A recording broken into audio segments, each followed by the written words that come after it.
Baik,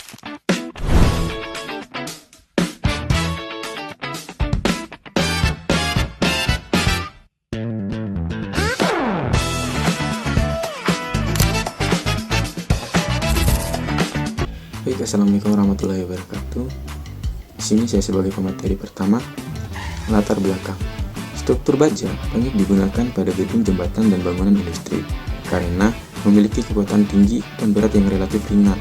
Dalam sistem struktur baja, elemen seperti balok dan kolong harus disambung agar dapat bekerja sebagai satu kesatuan yang stabil. Sambungan merupakan bagian penting karena menjadi titik transfer gaya antara elemen struktur. Kegagalan sambungan dapat menyebabkan keruntuhan meskipun elemen utamanya cukup kuat. Salah satu jenis sambungan yang paling banyak digunakan adalah sambungan baut.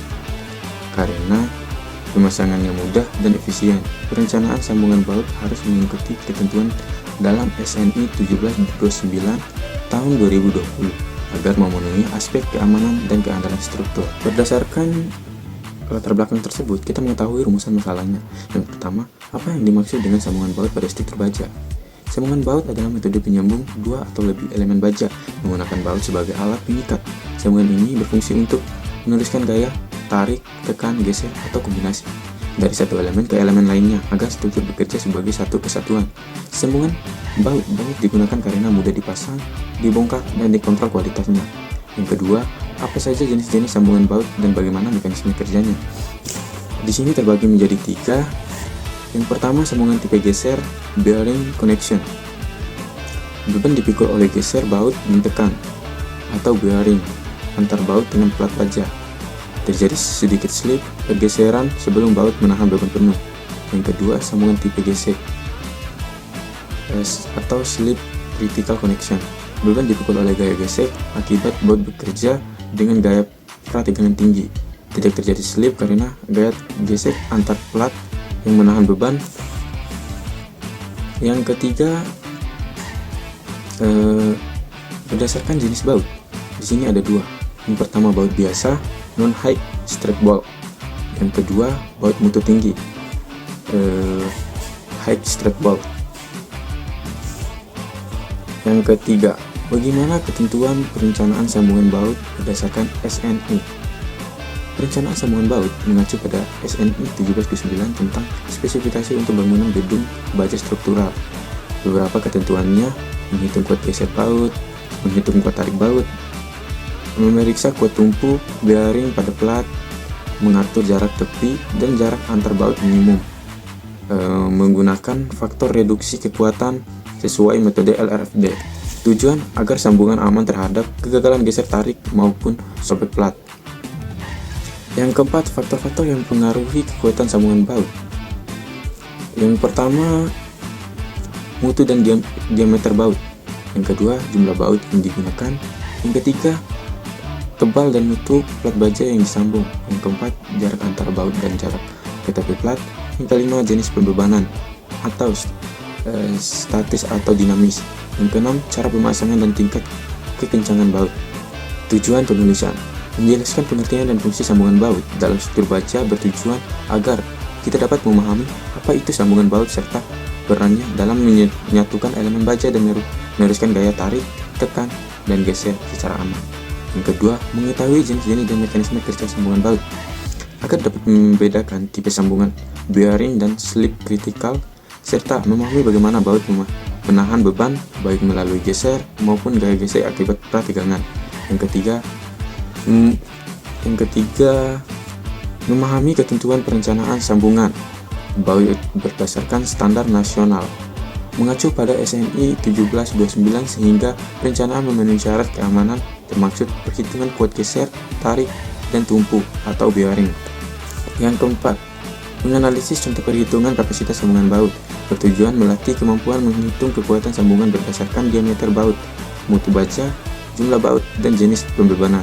Yang kelima, meninjau hasil penelitian terkait perilaku dan kegagalan sambungan baut. Untuk memahami bagaimana sambungan baut dapat mengalami kegagalan, geser baut, sobek plat, leleh atau slip, sehingga dapat dicegah dalam perencanaan. Jenis sambungan baut. Yang pertama, sambungan geser. atau shear connection. Sambungan ini dirancang untuk menahan gaya geser yang bekerja sejajar bidang sambungan. Umumnya digunakan pada sambungan balok ke balok atau balok ke kolom. Yang kedua, sambungan tarik. Tension connection dirancang untuk menahan gaya tarik yang bekerja sejajar sambungan baut. Biasanya digunakan pada elemen bata tarik atau rangka batang atau trus. Yang ketiga, sambungan kombinasi. Sambungan yang menerima gaya geser dan tarik secara bersamaan. Yang keempat, sambungan tipe tumpu atau bearing tipe connection. Beban dipindahkan melalui kontak langsung antar baut dan dinding lubang baut. Yang kelima, sambungan geser, slip critical connection. Beban dipindahkan melalui gaya geser akibat pada baut mutu tinggi. Baik, di sini saya akan menjelaskan prinsip kerja sambung baut. Yang pertama, gaya geser. Gaya geser pada baut terjadi ketika baut menerima gaya yang arahnya sejajar dengan bidang sambungan, sehingga baut seperti dipotong secara melintang. Artinya, dua plat ini disambungkan pakai baut, lalu ada gaya yang menarik ke arah berlawanan secara mendatar. Baut menahan gaya itu supaya plat tidak bergeser. Kalau gaya terlalu besar, baut bisa putus terpotong di bagian tengahnya. Yang kedua, gaya tarik. Gaya tarik pada baut terjadi ketika gaya bekerja searah dengan sumbu baut, sehingga baut seperti ditarik memanjang. Artinya, plat ini ditaruh menjauh secara tegak lurus di bidang sambungan. Baut menahan gaya supaya plat tidak terlepas. Kalau gaya terlalu besar, baut bisa putus karena tarik, bukan terpotong. Yang ketiga, tekanan tumpu. Maksudnya terjadi kontak langsung antara baut dan dinding lubang plat saat ada gaya geser. Ketika plat ini bergeser, baut akan menekan sisi lubang baut. Timbul tekanan di arah kontak itu, jadi gaya tidak langsung ditahan oleh gesekan, tapi oleh tekanan fisik baut. Fisik baut terhadap plat. Yang keempat, gaya geser. Maksudnya pada sambungan slip kritikal, beban ditahan oleh gaya geser antara plat, bukan oleh tekanan baut ke lubang. Kenapa bisa ada geser? Karena baut dikencangkan sangat kuat, diberi pertegangan. Pertegangan itu apa? Baut dikencangkan sampai menekan plat sangat kuat. Plat terjepit kuat, muncul gaya geser, sehingga saat ada gaya geser, plat tidak seharusnya bergeser beban oleh gesekan antar permukaan. Baik, di sini saya akan menjelaskan mekanisme dan skema kegagalan sambung baut. Kegagalan sambungan baut terjadi ketika terjadi melalui beberapa mekanisme berikut. Yang pertama, gaya geser. Baut patah akibat gaya geser melalui kapasitasnya. Yang kedua, tarik baut. Baut mengalami patah akibat gaya tarik aksial. Yang ketiga, bearing failure. Terjadi deformasi atau hancurnya plat pada daerah kontak baut. Yang keempat, block shear failure. Kombinasi kegagalan geser dan tarik pada blok plat di sekitaran baut. Yang kelima, net scation fracture. Patah pada pampang ini tuh plat ini akibat berkurangnya luas efektif. Menekankan bahwa desain sambungan harus mempertimbangkan semua kemungkinan mudik kegagalan tersebut dengan mengambil nilai kapasitas terkecil. Saya akan menjelaskan pertegangan dan gaya fiksi menurut Bickford. Baut mutu tinggi bekerja berdasarkan prinsip pertegangan. Ketika baut dikencangkan, mulai timbul gaya jepit yang menghasilkan gaya gesek antar plat. Secara teoritis, F sama dengan mu dikali T, yang dimana F itu adalah gaya gesek, mu itu adalah koefisien gesek, dan T adalah gaya pertegangan. Prinsip ini menjadi dasar sambungan tipe slip critical sebagaimana dijelaskan dalam SNI 1729 2020 Pascal J3.10. Mungkin akan dijelaskan oleh teman saya Agus Aprianto selanjutnya. Baik, di sini saya akan menjelaskan mengenai pembahasan soal. Isi pembahasan soal adalah sebuah balok prategangan dengan sistem pretensioning akan dibuat untuk jembatan. Panjang balok adalah 15 meter. Kabel prategangan yang digunakan memiliki luas penampang 100 mm persegi dengan tegangan awal sebesar 1200 MPa. Modulus elastisitas untuk baja prategangan adalah 200 GPa. dan modulus elastisitas untuk beton adalah 30 GPa. Kehilangan tegangan akibat relaksi baja, gesekan, dan penyusutan beton diestimasi sebesar 10%. Yang ditanyakan adalah berapakah tegangan awal yang diberikan kepada kabel prategangan.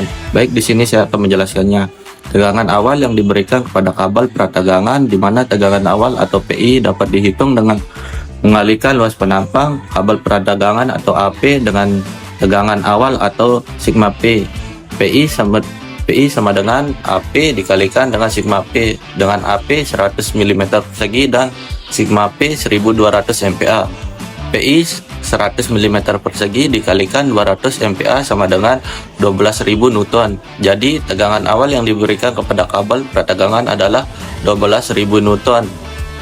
Berdasarkan pembahasan yang telah dijelaskan, dapat disimpulkan bahwa sebuah baut merupakan bagian penting dalam struktur baja karena berfungsi sebagai media transfer gaya antara elemen sehingga struktur dapat bekerja secara stabil dan aman. Jenis sambungan baut meliputi sambungan geser, tarik, kombinasi, dan bearing tipe, dan selip kritikal yang bekerja sesuai jenis pembebanan yang diterima. Prinsip kerjanya melibatkan gaya geser, gaya tarik, tekanan tumpu, serta gaya gesekan akibat prategangan. Dalam perancangan semua kemungkinan kegagalan harus diperiksa dan kapasitas desain ditentukan dari kondisi yang paling kritis. Oleh karena itu, desain sambungan baut harus mengacu kepada ketentuan SNI 1729/2020 agar menjamin keamanan dan keandalan struktur.